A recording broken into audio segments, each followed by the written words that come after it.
اسیلہ نے بڑی بے چینی اور بے تابی سے پوچھا، میری معافی اور آزادی کی کیا شرط ہے؟ اسور نے یوناف کی طرف اشارہ کرتے ہوئے کہا، یہ جوان جو تمہارے ساتھ تہ خانے میں زنجیروں میں جکڑا پڑا ہے، اس کا نام یوناف ہے۔ اگر تم اس کے ساتھ مقابلہ کر کے اسے زیر کر دو تو میں تجھے معاف کر دوں گا اور تیری آزادی کو بحال کر دوں گا۔ اسیلہ نے خوشی اور اطمینان کا اظہار کرتے ہوئے کہا، مجھے یہ شرط منظور ہے۔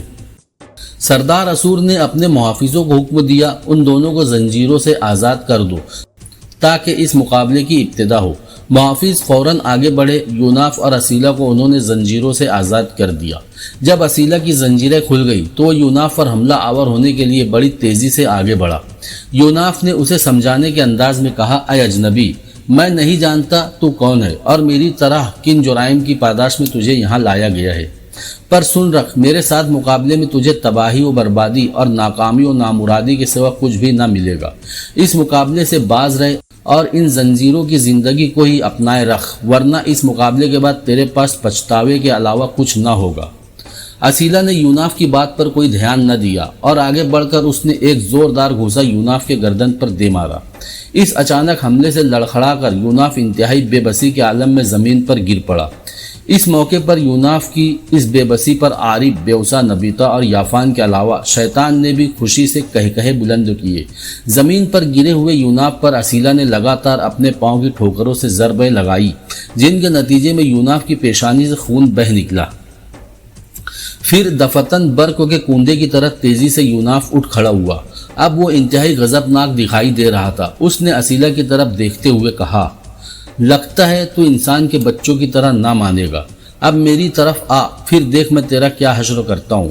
اسیلہ نے پھر آگے بڑھ کر یوناف پر ضرب لگانی چاہی تو اس نے اسیلہ کا ہاتھ پکڑ لیا اور للکارتی ہوئی نگاہوں سے اس کی طرف دیکھتے ہوئے کہا، اگر تجھ میں ہمت ہے تو اپنے اس ہاتھ کو ذرا مجھ سے چھڑا کر دیکھ۔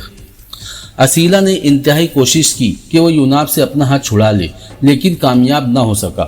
اس کے ساتھ ہی یوناف نے 2 زوردار مکے اس کے پیٹ میں دے مارے۔ اسیلہ درد کی شدت سے بری طرح کرا اٹھا اور دورہ ہو کر رہ گیا۔ یوناف نے اسے فوراً اپنے دونوں ہاتھوں پر اٹھایا اور اسے فرش پر پٹک دیا۔ فرش پر گر کر اسیلہ اور زیادہ کراہنے لگا۔ جب اس نے دیکھا کہ یوناف انتہائی قہرمانیت کے ساتھ پھر اس کی طرف آ رہا ہے تو اس نے اپنے دونوں ہاتھ جوڑ کر منت کے انداز میں کہا، مجھے معاف کر دو، مجھ سے خطا ہوئی جو میں تمہارے مقابلہ کرنے پر رضامند ہو گیا۔ یہ سن کر یوناف آگے بڑھتے بڑھتے رک گیا۔ عین اس وقت تو شیطان نے عارب کو مخاطب کر کے کہا، اے عارب، کیا تم یوناف سے اپنے انتقام کی ابتدا اس تہ خانے سے نہ کرو گے؟ آگے بڑھ کر اس سے ٹکرا جاؤ، پہلے اپنی طبیعی حالت میں اس سے مقابلہ کرو۔ اگر تم غالب رہو تو بہتر، ورنہ اگر تم یہ دیکھو کہ یوناف کو تم زیر نہیں کر سکتے تو پھر اپنی سری قوتوں کو عمل میں لاؤ اور یوناف کا حلیہ بگاڑ دو۔ عارب فوراً آگے بڑھا اور یوناف کی پشت پر آ کر اس نے ایک زوردار گھوسا اس کی گردن پر دے مارا۔ اس حملے کے لیے یوناف تیار نہ تھا، لہٰذا وہ اپنا توازن کھو بیٹھا اور تہ خانے کے فرش پر گر گیا، مگر فوراً ہی اپنے آپ کو سنبھالتے ہوئے جب اس نے اٹھ کر عارب کی طرف دیکھا تو اس کی حالت بدل گئی۔ اس کی کیفیت ایسی ہو گئی جیسے اس نے کوئی تلخ مشروب پی لیا ہو۔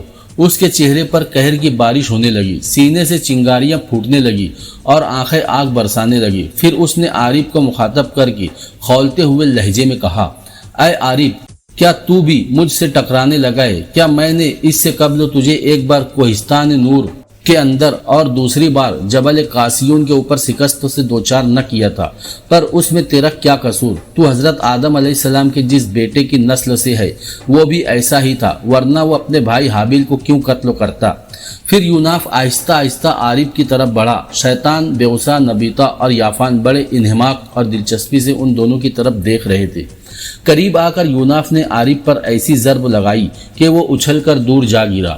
پھر یوناف اس پر پل پڑا، اس نے اسے دم نہ لینے دیا۔ عارب نے سنبھلنے کی کوشش بہت کی لیکن کامیاب نہ ہو سکا، کیونکہ یوناف نے اس پر لاتوں اور گھوسوں کی بارش کر دی تھی۔ عارب کی حالت ایسی ہو رہی تھی جیسے کوئی نادان اور کمسن بچہ اپنے غضبناک باپ کے ہاتھوں پٹ رہا ہو۔ شیطان، یافان، بیوسا اور نبیتا اب پریشان اور فکر مند دکھائی دے رہے تھے۔ عارب کے جسم میں کئی جگہ سے خون بہہ نکلا تھا اور اس کا جسم یوناف کی مار سے پھٹنے لگا تھا۔ اچانک وہ اپنی سری قوتوں کو حرکت میں لایا اور یوناف کے نیچے سے لیٹے لیٹے اس نے ایسا حربہ استعمال کیا کہ یوناف بری طرح فضا میں اچھل کر تہ خانے کے سنگی ستون سے جا ٹکرایا۔ اس کے بعد جو عارب نے یوناف کو مارنا شروع کیا تو بس الامان، اپنی سری قوتوں سے مار مار کر یوناف کو اس نے ادموا کر دیا۔ پھر یوناف کے سر کے بال پکڑ کر اور اس کے منہ پر ایک زوردار تماچا مارتے ہوئے عارب نے پوچھا، کیا تم میرے ہاتھوں اپنی شکست تسلیم کرتے ہو؟ یوناف نے مردہ سی آواز میں کہا، ہاں میں اپنی شکست تسلیم کرتا ہوں۔ تب عارف نے یوناف کو چھوڑ دیا۔ ابلیکا نے احتیاط کے طور پر اس کے گلے میں جو چمڑے کا ٹکڑا ڈالا تھا جس پر وہ تحریر کندہ تھی، جسے پڑھ کر یوناف اپنی ساری کھوئی ہوئی قوتیں حاصل کر سکتا تھا، یوناف اس سے کام لینا بھی بھول چکا تھا، کیونکہ شیطان نے اس پر ایسا عمل کیا تھا جس کی وجہ سے وہ اپنی ساری سری اور لاہوتی قوتیں بھول چکا تھا جو ابلیکا سے وابستہ تھی۔ اس موقع پر سردار اسور نے گرج کر اپنے محافظوں سے کہا، ان دونوں کو جکڑ کر سونے کی کانوں میں کام کرنے کے لیے لے جاؤ۔ چاروں محافظوں نے یوناف اور اسیلہ کو زنجیروں میں جکڑا، پھر انہیں باہر لے گئے۔ شیطان، عارف، بیوسا، نبیتا اور یافان بھی سردار اسور اور اس کے بیٹے سوریا کے ساتھ تہ خانوں سے نکل کر بستی کی طرف چل پڑے۔ حضرت ابراہیم علیہ السلام نے اپنا قیام ارض فلسطین میں ہی رکھا ہوا تھا۔ یہاں آپ نے کتورہ نام کی ایک اور عورت سے بھی شادی کر لی، جس کے بطن سے آپ کے بیٹے زمران، یکشان، مدان، مدہن، اشبق اور شوق پیدا ہوئے۔ جن دنوں حضرت ابراہیم علیہ السلام کے ہاجرہ میں سے بڑے فرزند حضرت اسماعیل ابھی شیر خوار ہی تھے، تو خدائے واحد نے آپ کو وحی کی، ہم تمہیں کعبۃ اللہ کی دوبارہ تعمیر کے عظیم الشان کام پر مامور کرتے ہیں۔